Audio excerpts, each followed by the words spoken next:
A gente tem que analisar a estrutura interna desses dois tipos de esguichos para a gente comparar. Então, vamos colocar aqui. Vou colocar aqui o esguicho fixo, desse lado. Desse lado aqui o regulável. Regulável. Então, o fixo, se a gente for observar ele internamente, ele vai ter aquela estrutura que nós mostramos anteriormente. E aqui, nessa região aqui, vai ocorrer a saída da água. E ele vem aqui de uma mangueira. Aqui ocorre o quê? Ocorre uma restrição no movimento, porque a gente vai ter uma redução no diâmetro. Então, a perda de carga que a gente vai ter aqui, ó, isso daqui a junta estorce, tá, pessoal? A perda de carga que a gente vai ter aqui, ó, vai ser por conta dessa redução no diâmetro que vai ocorrer quando sair de uma mangueira de 40 milímetros para um esguicho troncocônico de, por exemplo, 13 milímetros. Então, vai ocorrer essa redução no diâmetro. Mas e o regulável? O esguicho regulável, a sua estrutura interna é mais ou menos assim. Deixa eu ver se eu consigo desenhar aqui de forma que vocês consigam entender.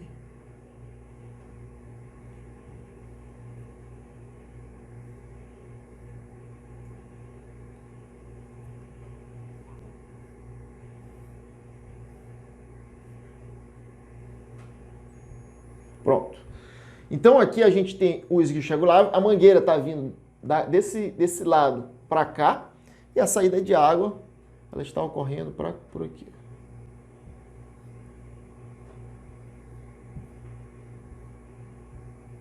Certo? Então, o que acontece? Essa água ela vindo daqui, ó, ela vindo da mangueira, a gente percebe que existe um elemento de obstrução aqui, ó, do movimento da água, que é justamente o elemento que quando a gente rotaciona o esguicho regulável, ele controla o jato, ele vai estabelecer se o jato vai ser o neblinado ou se o jato vai ser o sólido. E também, através dessa rotação, esse elemento aqui, ele também é capaz de bloquear a saída de água. A gente consegue fechar o esguicho por meio dessa rotação, porque esse elemento de obstrução ele vai para frente e para trás. Então ele serve para bloquear e permitir a saída da água e serve para controlar o formato do jato.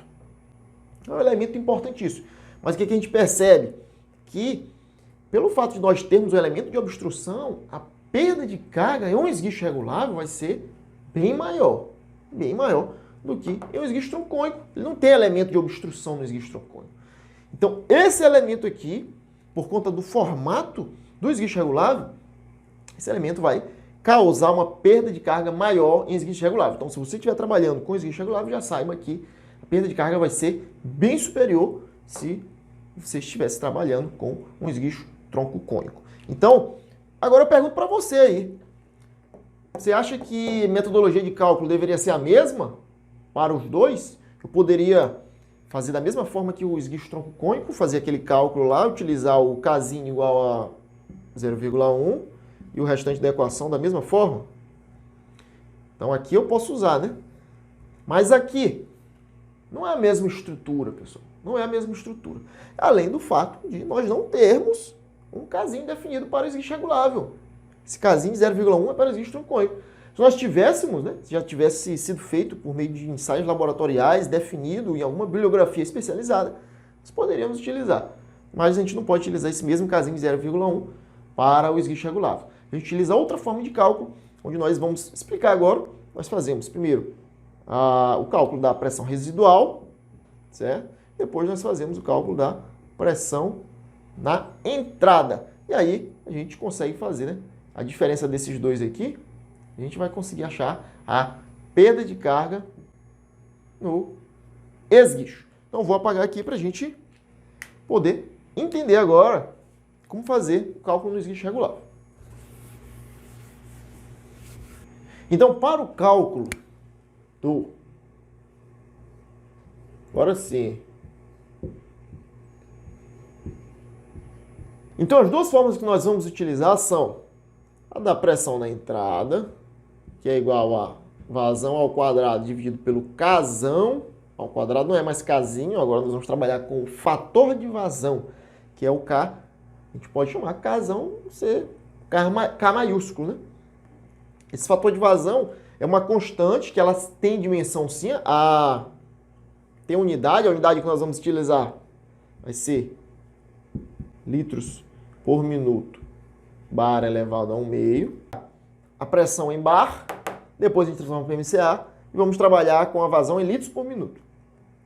Então, esse fator de vazão, ele representa a resistência do escoamento da água para esse elemento. Então, certo. E a pressão residual?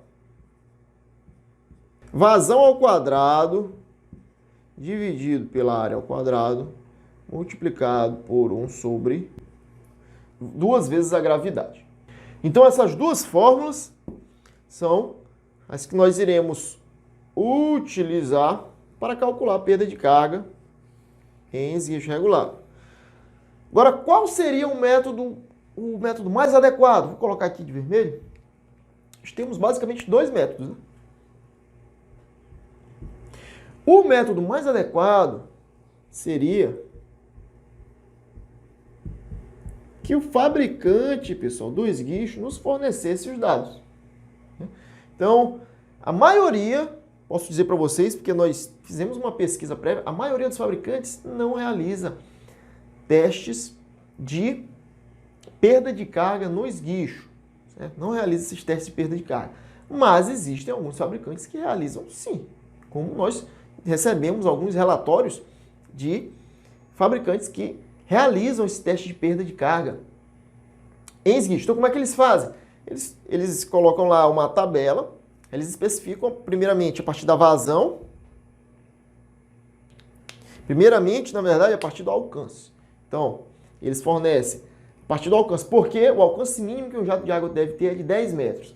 Então, vou colocar aqui, ó, eles fornecem o alcance do jato de água, vou botar lá, por exemplo, 10 metros. Aí do alcance, a gente consegue ver lá no gráfico a vazão. Digamos que a vazão foi de, vou colocar aqui, vamos botar 180 litros por... Deixa eu colocar embaixo aqui, né? Alcance, aí vem vazão. Peraí. Vazão, certo? Aí a vazão, 180 litros por minuto, certo? E a partir da vazão, a gente vai para outro gráfico, onde a gente identifica a perda de carga. Ou melhor, nós identificamos a pressão na entrada e a pressão na saída. Então, o fabricante fornece tudo isso. Aqueles que fazem os testes, né? Alcance, vazão, perda de carga na entrada, perda de carga na saída. A gente faz a diferença desses dois aqui, ó. Aí a gente acha a nossa perda de carga no esguicho, sem a necessidade de fazer nenhum cálculo, só observando o gráfico. Tanto é fornecido tanto o gráfico quanto a tabela também, que a gente pode consultar. Mas no gráfico é mais interessante, a gente tem uma precisão maior. Então, a gente pode fazer isso daqui, esse cálculo aqui todinho que nós vamos fazer, se os fabricantes, se a maioria dos fabricantes fornecessem, né, seria mais fácil para nós como projetista. Mas, caso você for utilizar um esguicho, você tiver os dados do fabricante, utilize essa opção aqui, ó. Essa aqui você vai ter uma precisão maior. Essa opção aqui você vai ter uma precisão maior. Certo? Porque é o próprio fabricante que está garantido. Agora, se você não tem nenhum dado do fabricante, aí você utiliza esse aqui, que vai ser o segundo método, que nós vamos fazer um exemplo aqui, para a gente entender melhor. Beleza, pessoal? Então, na hora que a gente já sabe todas essas informações, vamos fazer um exemplo numérico aqui desse nosso método através de cálculo, para a gente poder terminar esse vídeo aqui, né, com chave de ouro. Então, vou apagar aqui para a gente colocar os dados que a gente vai utilizar como exemplo. Pessoal, mas então qual vai ser o valor do fator de vazão K? Como é que a gente vai saber qual é esse valor? A gente tem que consultar o quê?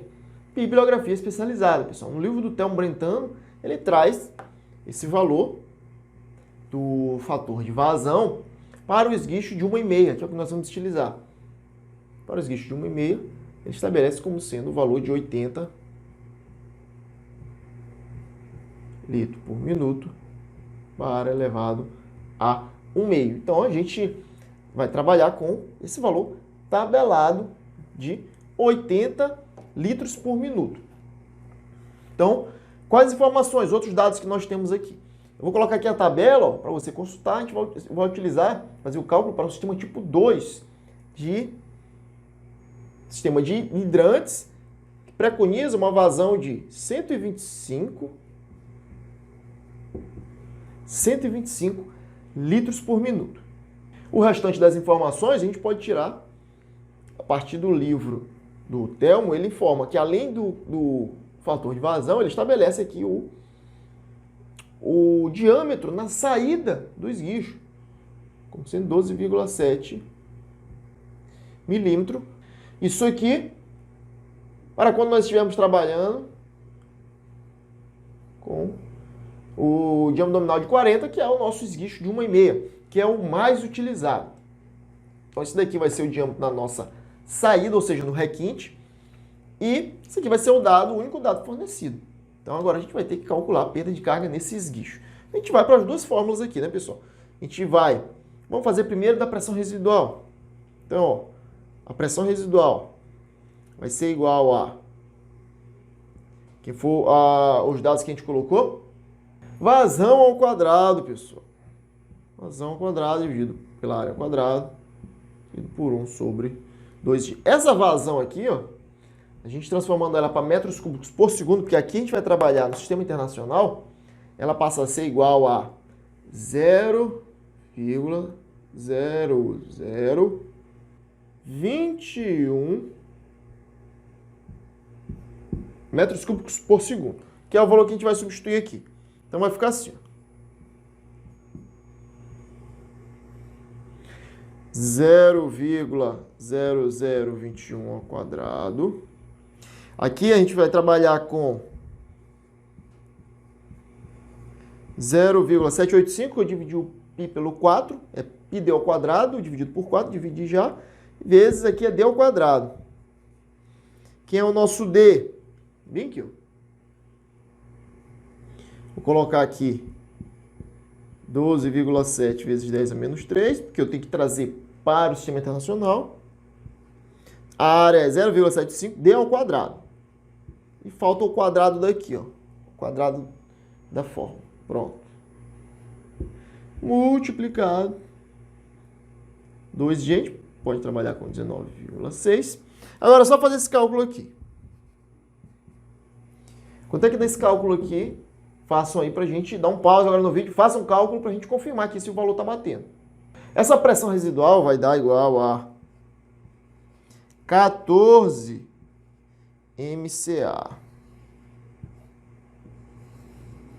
Olha só. 14 metros de coluna d'água, pressão residual no esguicho para essa vazão. Então a gente viu que foi um valor próximo dos 10 metros. Então, o que acontece? Poderia ser, no caso dessa legislação que a gente mostrou aqui, ela não especifica pressão mínima. Mas, por exemplo, no Corpo de Bombeiros do Paraná, você vai ter lá pressão mínima de 10 MCA. E aí você achou que a pressão residual é de 14. E agora? O que você usa? Você achou 14, então está acima do mínimo. Se você tivesse achado 8 MCA, aí tem algum problema, certo?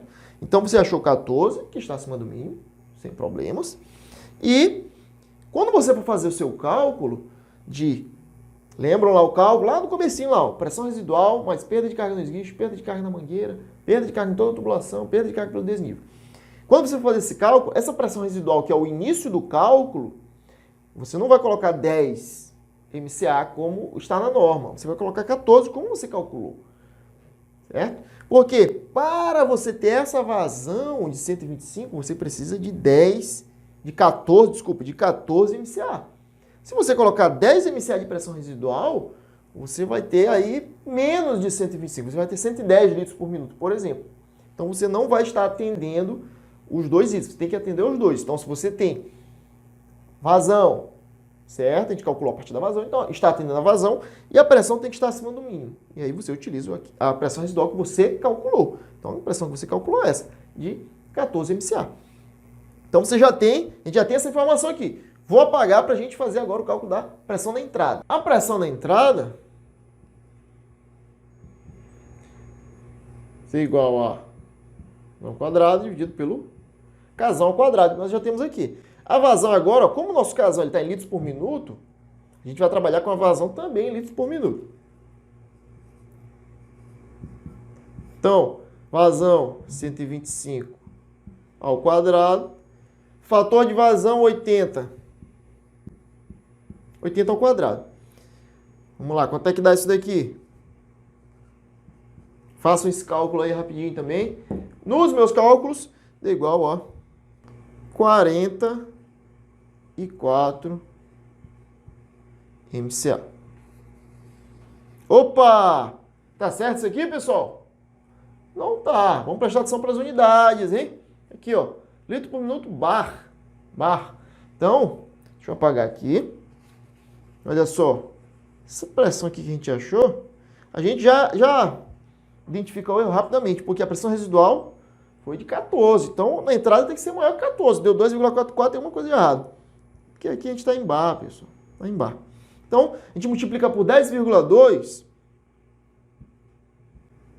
A gente multiplica aqui por 10,2 e a gente vai achar a pressão em MCA, que vai ser igual a 24,9 MCA.